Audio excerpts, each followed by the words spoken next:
Talakayang Bayan. Masusing pag-uusapan ang mga programa at proyekto ng bayan. Talakayang Bayan. Ilalahad ang mga plano at direktiba ng pamahalaan. Pag-aaralan ang bawat anggulo ng sitwasyon. Lilinawin ang bawat issue. Magbibigay ng matalino at makabuluhang talakayan. Talakayang Bayan. Ayan, isang mapagpalang umaga bayan ng Brooks Point, lalawigan ng Palawan. Minsan pa, naririto naman po tayo sa ating pangalawang segment ng ating programa, ang Talakayang Bayan, kung saan magkakaroon na naman po tayo ng isang makabuluhan at informative na talakayan. Kasama po ang walang iba po kundi ang Human Resource Management Officer ng ating bayan. Ayan, sama-sama po nating i-welcome ang ating Human Resource Management Officer, walang iba po kundi si Ma'am Luz T. Galicia. Isang magandang umaga po, Ma'am. Magandang umaga sa iyo, Mariel. Ayan, talagang kami po ay nagagalak at kasama po namin kayo ulit dito sa aming programa despite po ng inyong busy schedule. Ayan, hindi na po natin patatagalin pa para po sa unang katanungan, Ma'am. Ma'am Luz, ilang linggo mula ngayon ay isasagawa na po ang 2025 Civil Service Examination dito po sa bayan ng Brooks Point. Ano-ano pong paghahanda ang isinasagawa po ng inyong tanggapan? Okay, Mariel, bago ko sagutin ang iyong katanungan, gusto ko po munang batiin ang ating mga kababayan. Unang-una po ang ama po ng ating bayan, Honorable Cesario R. Benedito Jr. Magandang umaga po, Mayor. Ang ating Vice Mayor, pati na po yung ating mga opisyales ng ating bayan. Magandang umaga po sa inyong lahat. At sa lahat po ng nakikinig po ng ating programa sa umagang ito, ay magandang umaga po sa inyong lahat. Ayon po sa katanungan, mula po 3 linggo po mula ngayon ay sasagawa na po ang Civil Service Examination sa March 2 dito po sa bayan ng Brooks Point. Ayan, so malapit na po pala, Ma'am, no? Opo. Ayan, nalalapit na po ang Civil Service Examination. Kaya sa lahat po ng nag-file, ayan, maghanda na po kayo at mag-review. Ayan, malaking bagay po, Ma'am, na ang inyong inisyatibo na magkaroon ng Civil Service Exam dito sa ating bayan dahil accessible po para sa mas marami. Ayan, pero bago po ito makamit ng ating bayan, ano po yung mga pinagdaanan ninyo para lang ma-approve na maging venue ang Brooks Point para po sa Civil Service Examination? Opo. Salamat po sa iyong katanungan, Mariel. Ang history po ng Civil Service Examination na naganap po dito sa bayan ng Brooks Point, ito po ay sa inisyatibo po ng ating dating acting mayor, Honorable Georgeline Quechon. Siya po ay nakita niya po yung pangangailangan ng ating mga kababayan, lalo na po nung mga naghahangad po ng magkaroon ng civil service eligibility. So napag-isipan po at gumawa po ng hakbang ang ating acting municipal mayor na gumawa po ng isang request sa Civil Service Commission, Region 4, na para po maging venue po yung Brooks Point sa Civil Service Examination. So nung naupo na po si Mayor Benedito at na-approve na po yung ang ating request sa Civil Service Commission, so si Mayor Cesario Benedito na rin po yung nag-implement po ng programang ito. At gusto ko magpasalamat kay Mayor Benedito sapagkat napakalaki po ng kanyang puso at suporta sa programang ito sa pamamagitan po ng pagpibigay ng pondo na magagamit po natin para maisagawa po yung programang ito. Talagang napakalaking tulong po ito, Ma'am. Opo. So, pang ilang taon nyo na po ito, Ma'am, na ginaganap? Actually, ito po ay, ang examination po ngayong March ay pangatlong taon na po nating isasagawa. Pang-apat na po na beses dahil noong unang taon po ay 2 beses po ang isinagawang examination. Isang March po at isang August po. So, ito po ay pang-apat na po nating gagawin sa bayan ng Brooks Point. And thank you, Ma'am. Ayan, gaano po kahalaga sa isang mamamayan ng Brooks Point na makapasa po sa Civil Service Examination? Ayon po sa ang pagkakaalam po natin, ang Civil Service Examination po ay isang examination na magbibigay po ng eligibility doon sa mga kababayan natin o sino mang examinee na makakapasa po doon sa ating examination. Ang passing rate po natin ay 80%. So yung makakakuha po ng 80% pataas, so yun po ay magkakaroon po ng eligibility. Yung eligibility po natin, meron pong 2 kategory, Ma'am Mariel. Yan po ay ang professional at sub-professional. Yun po yung ating, ito po ay ginagamit ng isang eligible para po magkaroon ng permanenteng trabaho sa gobyerno. Po, talagang napakahalaga po Opo. ng eligibility nito, ma'am. Pero marami pong nalilito, ma'am. Ano nga ba po yung pinagkakaiba ng sub-professional sa professional? Okay. Ang sub-professional examination po ay, pwede ko pong sabihin, pagkakaiba po nila. Ito po ay mas madali po, mas konti po yung kanyang examination items. At siguro po masasabi kong mas madali po siguro ito kaysa doon sa professional level. At pagdating naman po sa eligibility po, ang sub-professional eligibility po natin ay ginagamit po natin doon sa mga first level position sa gobyerno. Unlike po yung professional po na eligibility, doon naman po sa second level position or yung mga position po na medyo matataas na po na positions po sa gobyerno. So, sabay-sabay po kami natututo, ma'am, dahil sa sinabi niyo pong impormasyon. So, kung kayo, ma'am, magbibigay kayo ng payo, anong mas magandang kunin? Sub-professional na po ba o mag-direct na po tayo sa professional? Para po sa akin, maganda rin pong kumuha po muna tayo ng sub-professional, lalo na po doon sa mga mag-e-exam po na hindi pa naman po graduate ng bachelor's degree. Yes po. Kasi po, ang sub-professional ay requirement po doon sa mga positions ng education requirement po ay hindi pa rin naman po graduate ng isang bachelor's degree. Yun po pala yun, ma'am. So, sino po ba yung mga entitled po na or maaring na mag-exam ng civil service exam, ma'am? Lahat po ng 18 years old ay pwede na pong mag-exam, pwede na po kayong pumili, pwedeng sub-professional, pwedeng professional, kahit hindi pa po kayo graduate, syempre citizen po ng Pilipinas, syempre ganun po yon.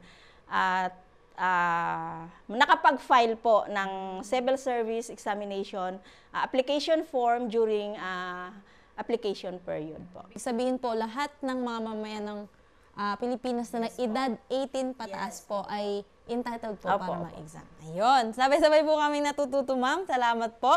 Ayan, sa mga nagpaplano pa lamang pong mag-exam, ano po ba ang dapat nilang ihanda, ma'am? Sa mga gustong mag-exam po sa mga susunod na schedule ng civil service examination, syempre po, unang-una po ay magkukuha po ng application form. Alamin po kung kailan po yung examination period, application period po doon para sa examination po. Ang susunod po natin na examination ay sa August 2025. So yun po yung kailangan nating i-fill out, yung ating civil service application form. Meron pong kailangan na valid ID na may nakalagay pong birthday po natin, address, at syempre po yung ating pagkakakilanlan.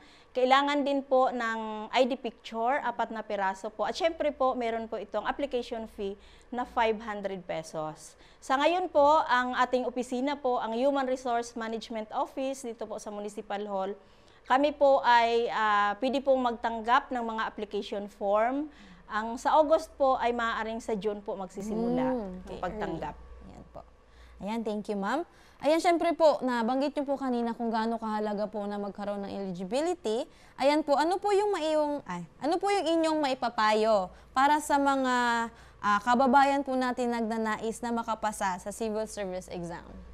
Unang-una po doon sa mga kababayan natin na mag-e-exam po ngayong March 3, inaanyayahan po kayo na mag-attend po ng ang aming opisina po ay magsasagawa po ng free review po para doon sa magte-take po ng examination. I-announce na lang po namin ang schedule po at kung saan. Sana po ay tangkilikin po ninyo para makatulong po sa inyong lahat dahil alam naman po natin na, alam ko po na lahat po tayo na nag-e-exam, bawat isa sa atin ay naghahangad po tayo na makapasa ng examination. So, siyempre may paghahanda po tayong gagawin.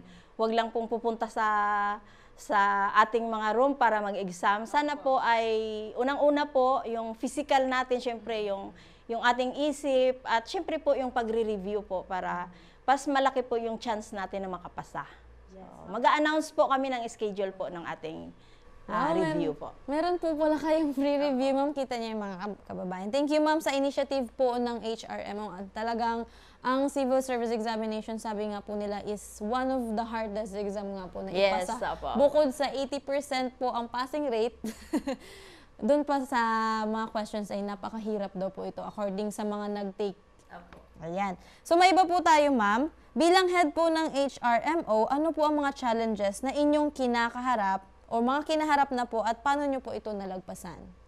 Okay, ako po bilang Human Resource Management Office ng lokal na pamahalaan ng Brooks Point, siguro po ang masasabi kong challenges na napagdaanan ko ay yun bang, syempre pag nasa local government po tayo, limited lang po yung pondo natin. Ang mandato po ng aming opisina, unang-una po ay mag-hire po, katuwang po kami ng ating municipal mayor para sa pag-hire po ng mga employees. So nakikita po natin na marami pong mga kababayan natin na gustong magkaroon ng trabaho, pero hindi po natin pwedeng tanggapin po lahat at mabigyan ng pagkakataon na makapagtrabaho sa munisipyo dahil yun nga po siguro yung isang hamon sa atin ay limitado po yung ating pondo. So yun po siguro yung limitado po yung ating pondo para makapag-hire po tayo ng maraming employees. Ayan. Saang parte naman po ng inyong pagtatrabaho ang pinakamasaya, ma'am?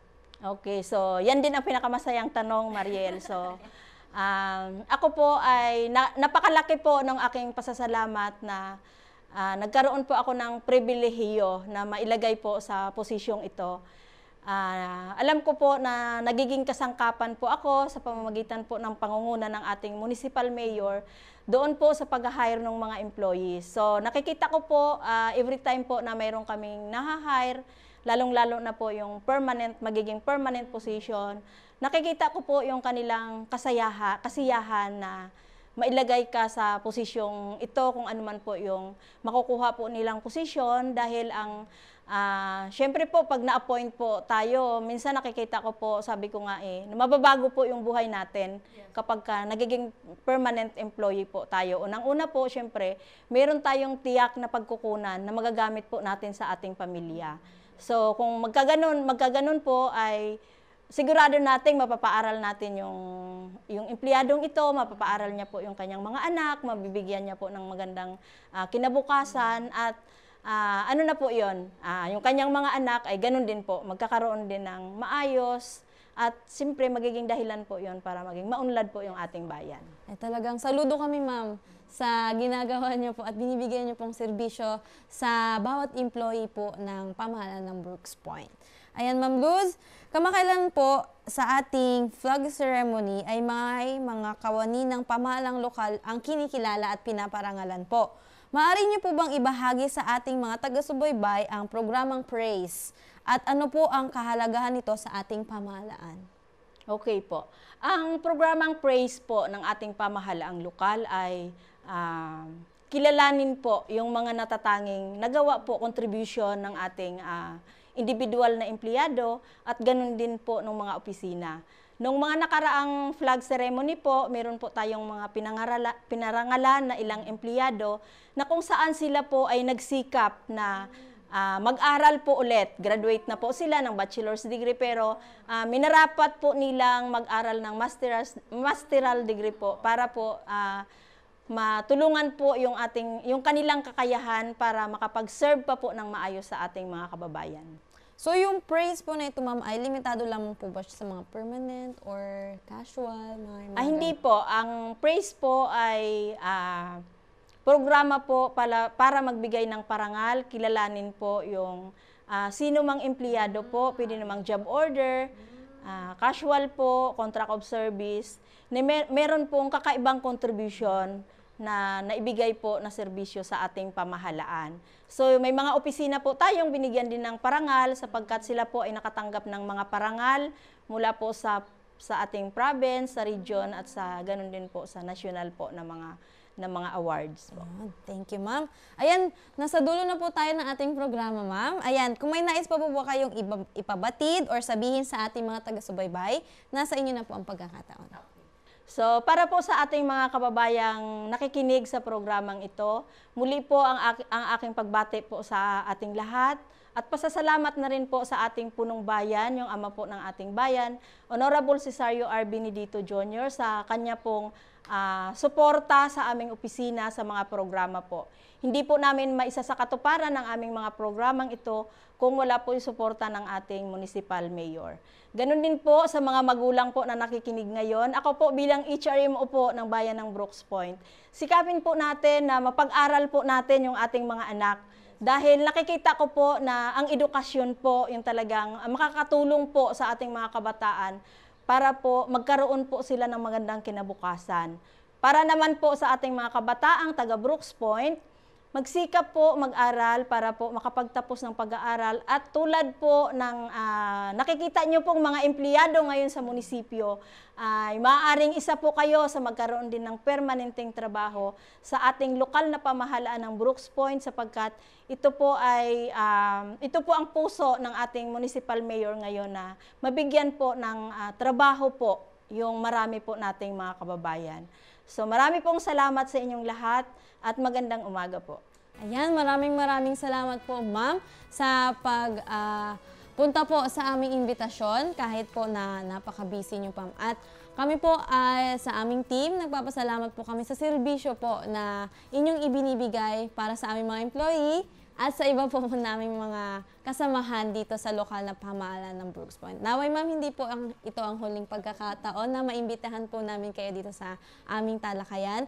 At ayun po, thank you po sa napaka-informative, ma'am. Lahat po kami natuto sa mga sinabi niyo po patungkol po sa aspetong civil service eligibility. Ayan, ma'am, thank you po. God bless po. Maraming salamat. Talakayang Bayan. Masusing pag-uusapan ang mga programa at proyekto ng bayan. Talakayang Bayan. Ilalahad ang mga plano at direktiba ng pamahalaan. Pag-aaralan ang bawat anggulo ng sitwasyon. Lilinawin ang bawat issue. Magbibigay ng matalino at makabuluhang talakayan. Talakayang Bayan.